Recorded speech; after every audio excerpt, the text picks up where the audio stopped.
Welcome to the Chew Brewer Stew podcast. Every other Sunday, we'll release an episode of the podcast featuring an interview with a business owner in the food industry. From restaurants, to breweries, to bakeries, and everything in between. We ask them about their journey and the process of becoming a successful business owner in hopes of helping others to do the same. I'm Mike Curtin, and the podcast starts now. Welcome to the Chew Brewer Stew podcast. My name is Mike Curtin. If you haven't subscribed yet, please do so you never miss another episode of the podcast. Don't forget to follow us on our social media accounts. All links to those and podcast platforms can be found on chewbrewerstew.com. Thank you for joining us for episode number 13 of Chew Brewer Stew. Today I sit down with Madeline Lanciani, owner of Duane Patisserie, home of the Ring Ding Bar in Tribeca, New York. Madeline tells us a story of how she became the first woman to ever work in the kitchen of the Plaza Hotel and what exactly made her decide to put her own twist on ring dings.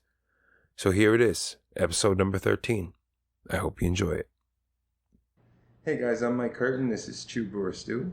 And today I'm at Duane Patisserie, home of the Ring Ding Bar, with Madeline Lanciani. Madeline, thank you for being with us. Good morning. Thank you. Good morning. Can you tell us a little bit about yourself and your background, how you got started in the industry? Oh boy, how much time do you have? Brief history. All right, it's just that I've been around for a while.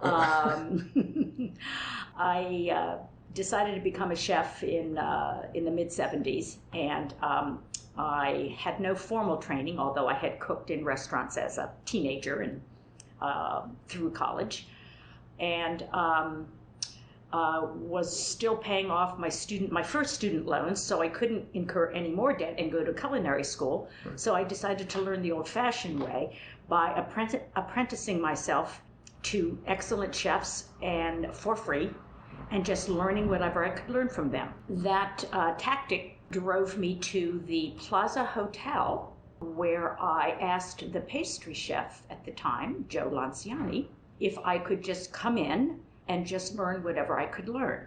So he said yes.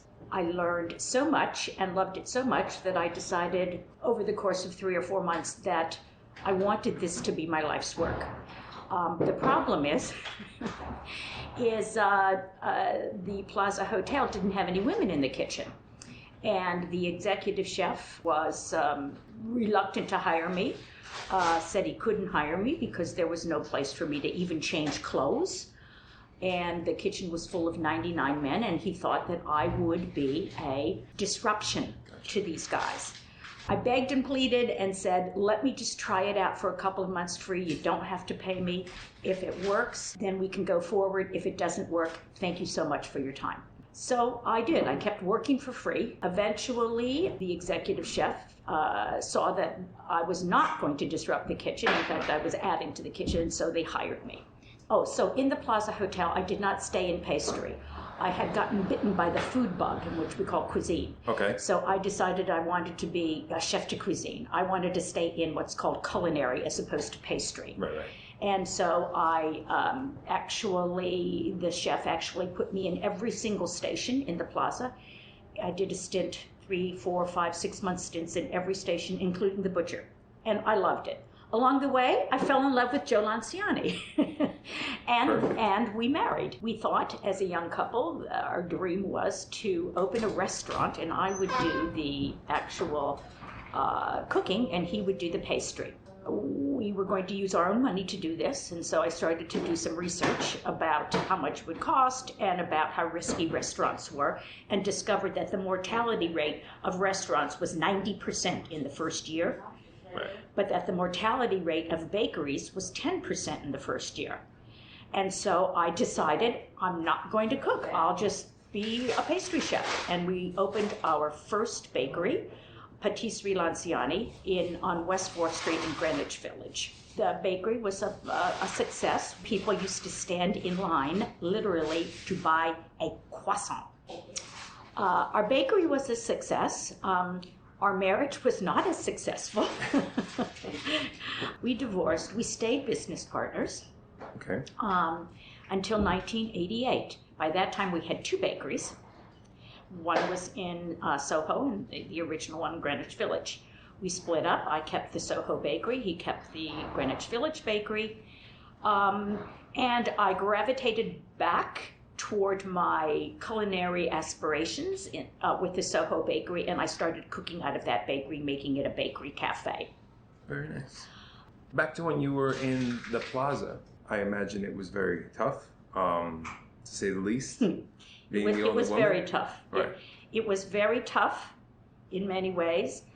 Some of the men absolutely did not want me there. I was disrupting their world.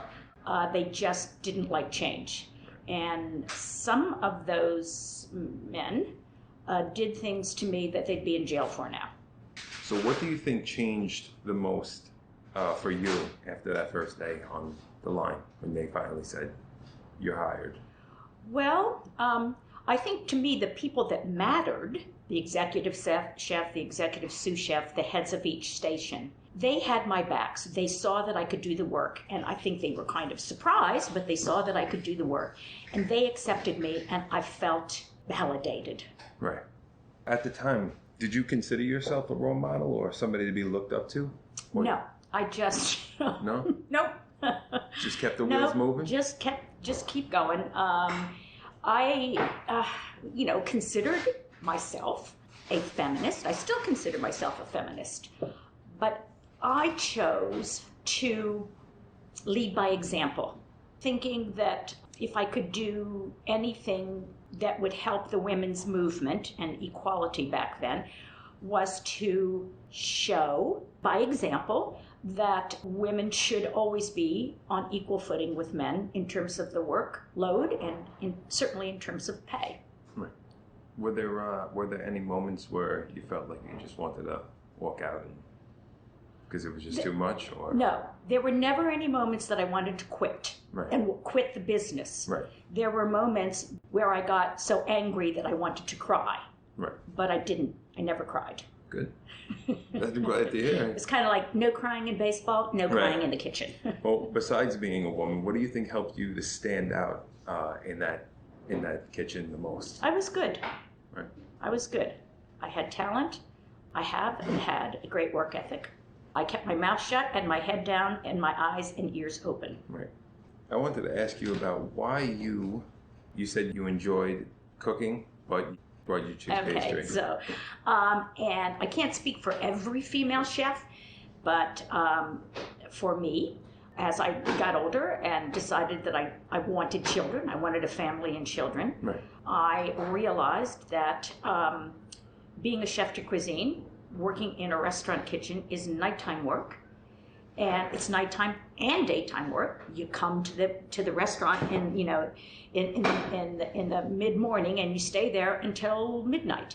And I decided that was, if I was going to have children, that was no way to raise them. I didn't want to have any children to not see them or have them raised by somebody else. So it kind of made sense for me since I already knew how to bake and was fairly good at pastries to stay in pastry, so that because pastry mostly is daytime work. So when you opened a couple of businesses before here, how did you find the funding for those initially? Savings, pocketbooks, credit cards. That's pretty much it. I closed the bakery / cafe in Soho in 1991. The lease was up, Soho was booming, and the lease was untenable, the new lease. Okay. So I closed that in 1991, but I needed to keep working and wanted to keep working. I borrowed kitchens from different friends of mine who had restaurants to keep making pastries and desserts for several clients, some of which were catering clients, others were private clients.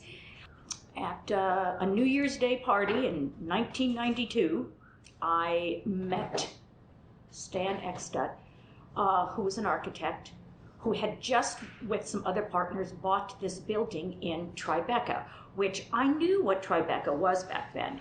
It was the place where you went to get your butter and eggs. Okay. And nuts. Bazzini Nuts headquarters were around the company. And McNulty Coffee headquarters was here. It was the food area. It was the Hunts Point back then. And so Stan Eckstedt, I spoke with him and I said, I'm looking for a space. And he said, no, he said to me, are you looking for a space? Where are you baking? And I said, well, I'm baking in the basement of Raquel's right now and blah, blah, blah. He says, well, do you want a space? I said, yeah, I'd love to have. He says, well, we've got a space in our brand new building over here. I came down and there was no electricity. There was no plumbing. There was only half a floor. I had to stand on the supporting beams to look down to the basement. There were no basement stairs. Okay. And I said, I'll take it. Awesome. The rent was right. They gave me very, very, very cheap rent in exchange for me literally building it. Right. And so that's what I set about to do. And we didn't even have a sink upstairs or a toilet upstairs. For about 6 months, we used the toilet and the sink in the basement, hauling water, literally hauling water in buckets up and down. That doesn't sound too fun. It gets old really fast. Right. So, what would you say was the biggest adjustment you had to make from being just a worker in the kitchen to actually being an owner? Obviously, it would be the responsibility for the life of the business, for its success, and the responsibility for the livelihood of the people that were working with me. Those two areas are, to me, they were the most sobering and the most serious difference between being a worker bee and being the owner of the company. No longer was it just, if I screw this up, I'll, do something else. It's not just me anymore. Right. It's about other people, and these people are depending on me for their livelihood, which means they're depending on me to make the bakery successful for their livelihood. Right. And that's a pretty serious responsibility. Right. What qualities do you possess that made you believe you were going to be a great owner? My joy and passion for what I do. I think I got these qualities. I know I got these qualities from my family. My mother's joy and passion for cooking, and the joy and passion I still have. My accountability and tenacity, I think, I got from my father, and from both of them, my 100% belief in excellence. Does that make sense? Absolutely. Absolutely. You had said once before, all you have to do to get me to do something is tell me you can't. I can't do something. So how do you keep that going? What is your drive? It's just the natural rebel in me. I'm sorry. Yeah. I think it's just the natural rebel in me.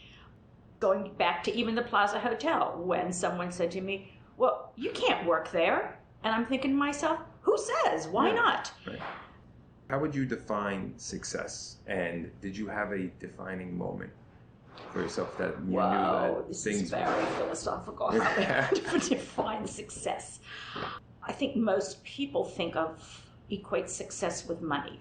There's certainly an aspect to that. You can't keep going with your project if you can't keep funding your project. Right. But for me, that's not entirely what it's about. Success is a feeling of accomplishment and pride. Going back to what I said before about responsibility, living up to my responsibilities as an owner to my customers and to my employees. Success is measured to me by, I know this is going to sound corny, my many happy customers. I make them happy, and I feel that through creating food, through creating something that nurtures them, I make them happy, and I think that makes me successful. Awesome. So was there a moment that you could say that you felt that success there that stands out the most to you? It's not about the food industry, but it's a little related. My crowning achievement is raising my 2 children to be terrific people. Right. I not only love my children, I like my children. I like to be around them. I like to spend time with them and their friends. And I feel in my entire life that is my number one success story, and particularly because it's hard to do that in this industry, which takes so much of your time. Right. Was it hard to balance family and your business? Yes, it's always hard. You're constantly choosing. You're constantly weighing things, weighing this against that. Right. For instance, very much curtailed the growth of my company when my kids were young. I did not accept commissions and did not take on jobs that I would probably have given me revenue and maybe some sort of prestige here and there, because I knew that it would interfere with my job as mom. Sounds corny again, but I wanted to be able to go to their games after school. Right. And for the most part, I did that. But the growth of the business back then was part of my trade-off. I did not grow the business aggressively at all. Gotcha. I didn't start to work on that until about 8 years ago. Now, you were on Chopped. Yes. Congratulations yes. on winning. Thank you. What did that moment feel like when you actually won? Well, if anybody has seen the episode, I cried. Right. I mean, you've accomplished so much before then.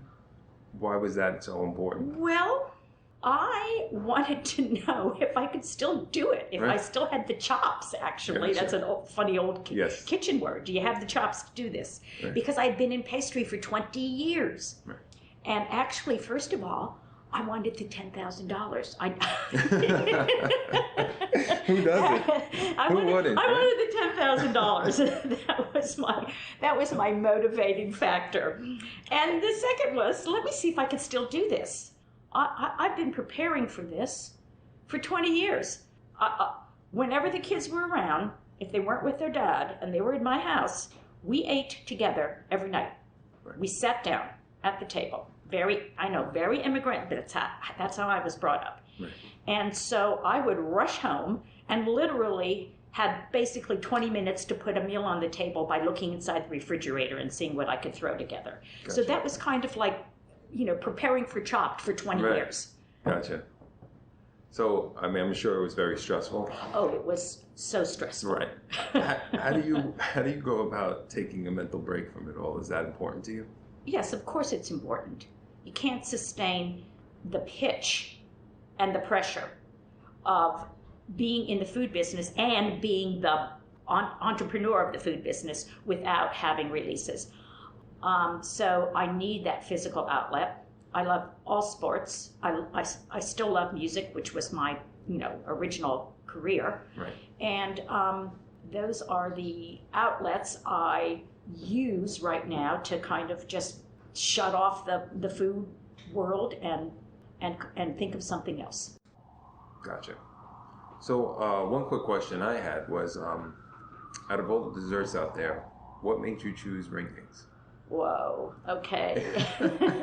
Well, there's a lot of nostalgia here. All right, Gotcha. So I remember ring dings, and they were so cool, and they were treats back then.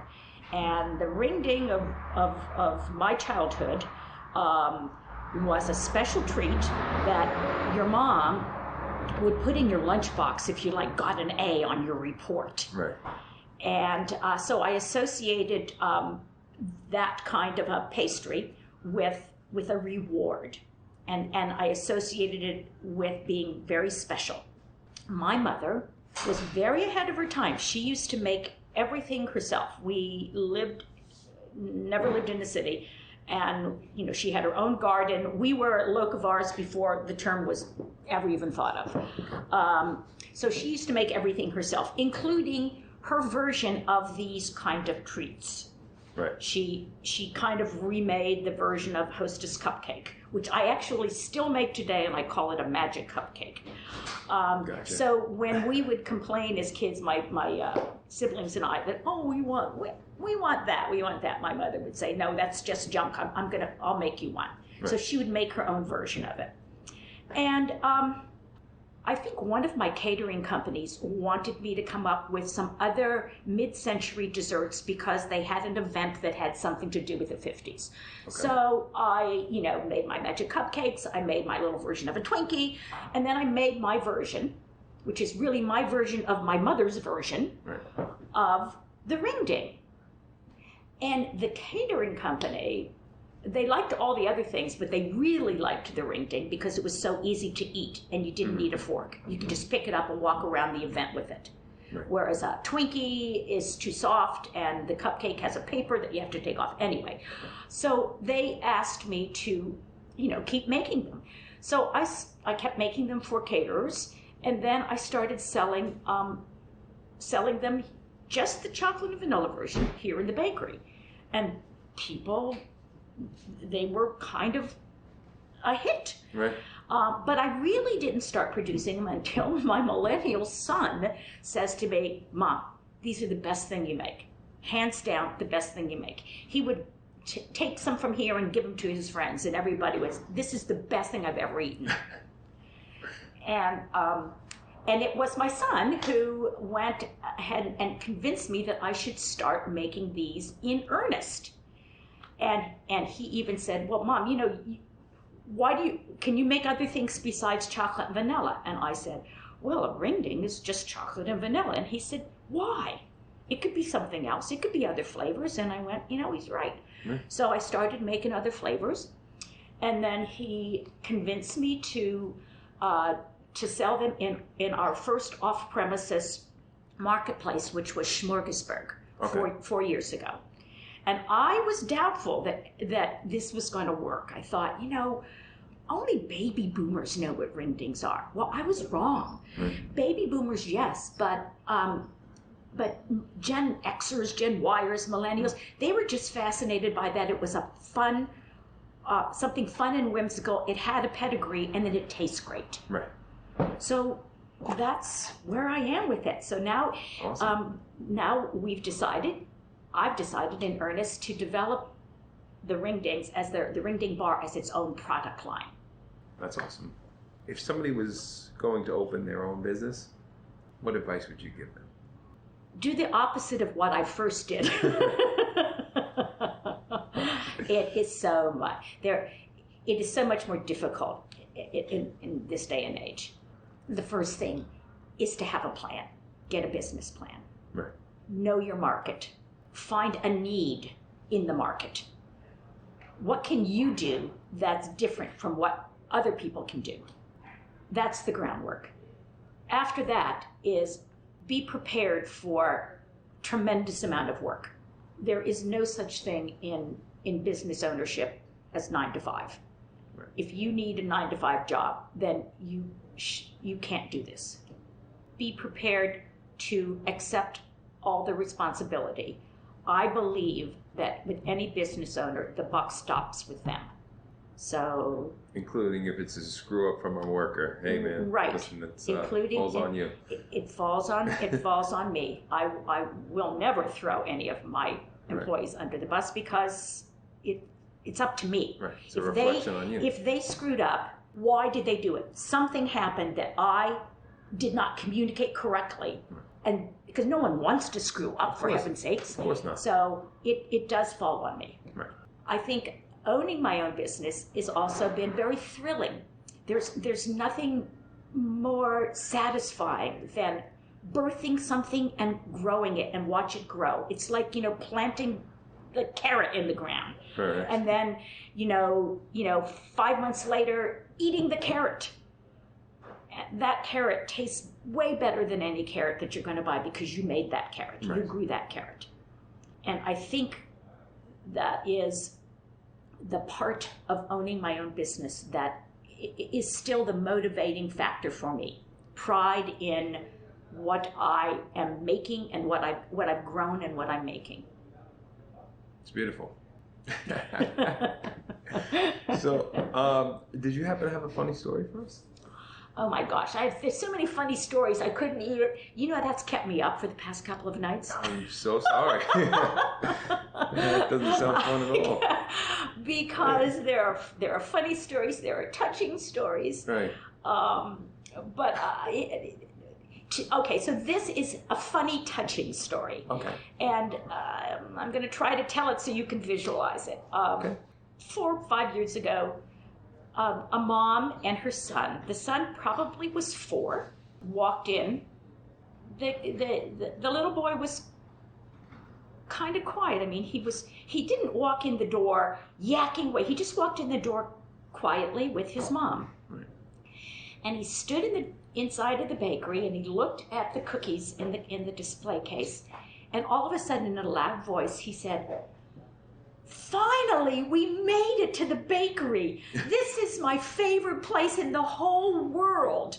And he threw his hands up. And I laughed and cried at the same time. Literally out of the mouths of babes. It was so funny. We all laughed. And his mom was like stunned. She was like so surprised. And so that's my little funny, touching story. Kids say the craziest things. Kids say the craziest things. I know. I have a little segment called Quickfire 5. Oh no. Just some quick questions. Ready? I guess so. Which ring ding flavor would you recommend? Peanut butter and jelly. Peanut butter and jelly, all right. My favorite. Besides ring dings, what's your favorite dessert? Lemon tart. Lemon tart, all right. Being a chef, you've tried many foods. Which one is your favorite? Linguiça. Linguiça. What was more stressful?